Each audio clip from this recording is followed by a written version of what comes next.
बच्चों, आज हम पाठ 6 रक्त और हमारा शरीर का अध्ययन करेंगे। इस पाठ में हमारे शरीर के लिए रक्त की क्या आवश्यकता है इस बारे में बताया गया है। पाठ की शुरुआत दिव्या और अनिल से होती है। अनिल की छोटी बहन दिव्या की तबीयत खराब है। उसे थकान महसूस होती है, किसी काम में मन नहीं लगता, भूख भी पहले से कम हो गई है और ऐसा लगता है जैसे कि उसे बहुत ज्यादा कमजोरी हो गई है। वह उसे लेकर डॉक्टर के पास जाता है।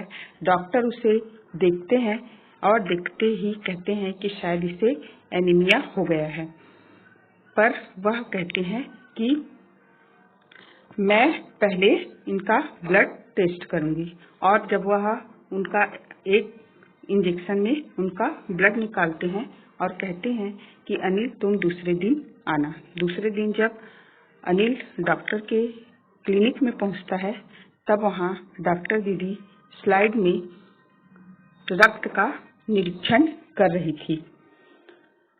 दीदी उन्हें बैठने के लिए कहती है और कहती है कि मुझे लग रहा है कि दिव्या को एनीमिया हो गया है। अनिल पूछता है कि दीदी ये एनीमिया क्या होता है। तब दीदी बताती है कि हमारे शरीर में रक्त में लाल द्रव के समान जो दिखता है, किंतु जो रक्त है लाल द्रव के अतिरिक्त भी इसे अगर हम सूक्ष्म दृष्टि से देखें तो यह भानुमति के पिटारे से कम नहीं है। भानुमति जो है एक स्त्री रहती है और अपने काम की सभी चीजें अपने टोकरी में रखती जाती है, तो इसलिए उसमें बहुत सारी अनेक वस्तुएं मिलती है। तो जहाँ बहुत सारी एक साथ वस्तुएं मिले तो उसे कहा जाता है भानुमति का पिटारा। तो रक्त भी वैसे ही भानुमति का पिटारा है। इसमें दो भाग होते हैं, एक भाग तरल है जिसे प्लाज्मा कहते हैं और दूसरा वह है जिसमें छोटे बड़े कई तरह के कण होते हैं। कुछ लाल होते हैं और कुछ सफेद और कुछ ऐसे होते हैं जिनका कोई रंग नहीं होता। उन्हें बिंबाणु या प्लेटलेट कण कहते हैं। दीदी बताती है कि जो लाल रंग के कण हैं उन्हें ये जो बालूशाही की तरह दिख रहे हैं और गोल हैं और दोनों ओर से चपटे हैं, ठीक वैसे ही जैसे बालूशाही ये लाल रक्त कण हैं और ये लाल रक्त कण है हमारे शरीर में ऑक्सीजन पहुंचाने का काम करता है और इनकी संख्या लाखों में होती है। और यदि हम शरीर के हर हिस्से में ये रक्त पहुंचाता है और इसका जीवन काल जो है 4 महीने का होता है और यह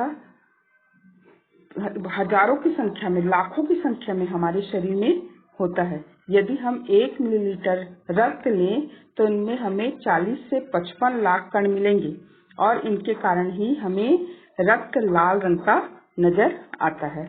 और उसके बाद दीदी बताती है कि सफेद रक्त कण हैं, वे हमारे शरीर के वीर सिपाही हैं। जब हमारे शरीर में कोई जीवाणु, रोगाणु, कीटाणु प्रवेश करते हैं तो वे वीर सिपाही उन्हें लड़कर भगाते हैं। और प्लेटलेट जो हैं वह हमारे कटे हुए स्थान में जब हमारी त्वचा कट जाती है तो वहाँ एक जाला का समान बनाते हैं और उस जाले में बिंबाणु जाकर चिपक जाते हैं, जिससे हमारे शरीर का रक्त बहना बंद हो जाता है। दीदी कहती है कि अनिल सुनो, हमारे शरीर में अस्थियों के बीच में एक मज्जा है। हड्डियों के बीच के भाग में मज्जा में ऐसे बहुत से कारखाने हैं जो रक्त कणों का निर्माण कार्य करते हैं। और इन रक्त को बनाने के लिए हमें क्या चाहिए? अच्छा भोजन चाहिए, जैसे लाल रक्त कण है, सफेद रक्त कण है, प्लेटलेट है। इन सबको बनाने के लिए हमें विटामिन, प्रोटीन, लौह तत्व आदि की जरूरत होती है और ये सब जब हम लेंगे तभी हमारे शरीर में अच्छी मात्रा में रक्त बनेगा। इसलिए हमें हरी सब्जी, फल, दूध, अंडा, मांस, मछली, गोश्त आदि खाना चाहिए। और यदि अगर हम ये सब नहीं खाते तो इन कारखानों को आवश्यकता अनुसार कच्चा माल नहीं मिल पाता। नतीजा यह होता है कि रक्त कण बन नहीं पाते और रक्त में इनकी कमी हो जाती है और लाल कणों की इसी कमी को एनीमिया कहते हैं। तो अनिल कहता है कि क्या दीदी रक्त की कमी से को दूर करके हम स्वस्थ रह सकते हैं। केवल संतुलित भोजन लेकर ही हम स्वस्थ रह सकते हैं। तब दीदी कहती है कि नहीं, संतुलित भोजन के अलावा हमको रोगाणु से और कीटाणु से बचने के लिए हर समय पूरी सफाई का ध्यान रखना चाहिए और पूरी सफाई से बनाए गए खाद्य पदार्थ को ग्रहण करना चाहिए और भोजन करने के पूर्व अच्छी तरह से हाथ धोना चाहिए, साफ पानी पीना चाहिए। और दीदी यह भी बताती है कि जमीन में एक प्रकार का कीड़ा होता है और वह जो जिसके अंडे हैं जमीन की ऊपरी सतह में पाए जाते हैं। इन अंडों से उत्पन्न हुए लार्वे त्वचा के रास्ते शरीर में प्रवेश कर आंतों में अपना घर बना लेते हैं। तो इससे बचने का सहज उपाय है कि जब भी हम कहीं जाएं तो इधर उधर नंगे पैर न घूमें। इस तरह अनिल से दीदी कहती है कि हमारे जो शरीर में केवल रक्त की कमी से या संतुलित भोजन की कमी से नहीं बल्कि अनेक बीमारियों के कारण भी रक्त की कमी हो जाती है और इससे निपटने का एकमात्र कारण है अच्छा भोजन करना, संतुलित भोजन करना और फास्ट फूड ना खाना और स्वस्थ और सुखी रहने के लिए साफ पानी पीना, हाथों को हमेशा धोना और स्वच्छ वातावरण में रहना जरूरी है। और अगर इसके बाद भी हमारी तबीयत खराब होती है और हमें रक्त की जरूरत पड़ती है तो इसलिए ऐसी आपात स्थिति के लिए सरकार ने ब्लड बैंक बनाए हैं। हमारे शरीर में लगभग 5 लीटर रक्त होता है और जो रक्तदान करते हैं उनसे केवल 300 मिलीलीटर ही रक्त लिया जाता है। तब अनिल पूछता है कि क्या दीदी मैं भी रक्तदान कर सकता हूँ?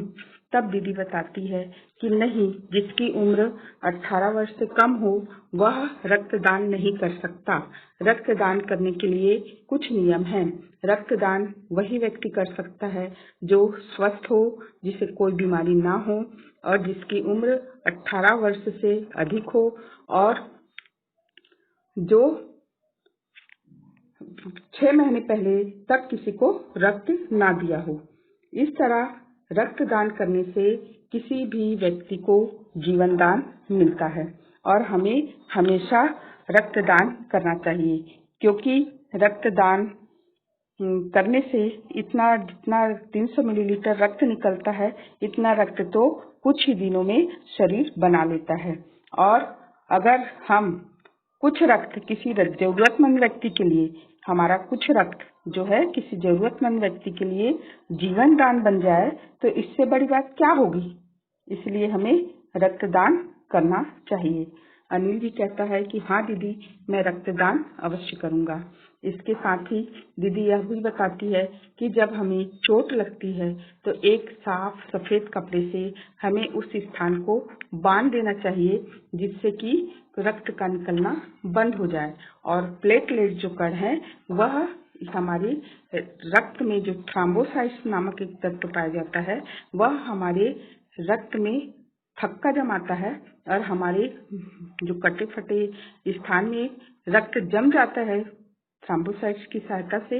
इसलिए हमें कटे फटे स्थान को कस कर बांध देना चाहिए और ताकि रक्त का बहाव रुक जाए और हमें अपने खान पान और अन्य चीजों का विशेष ध्यान रखना चाहिए। इस तरह हम देखते हैं कि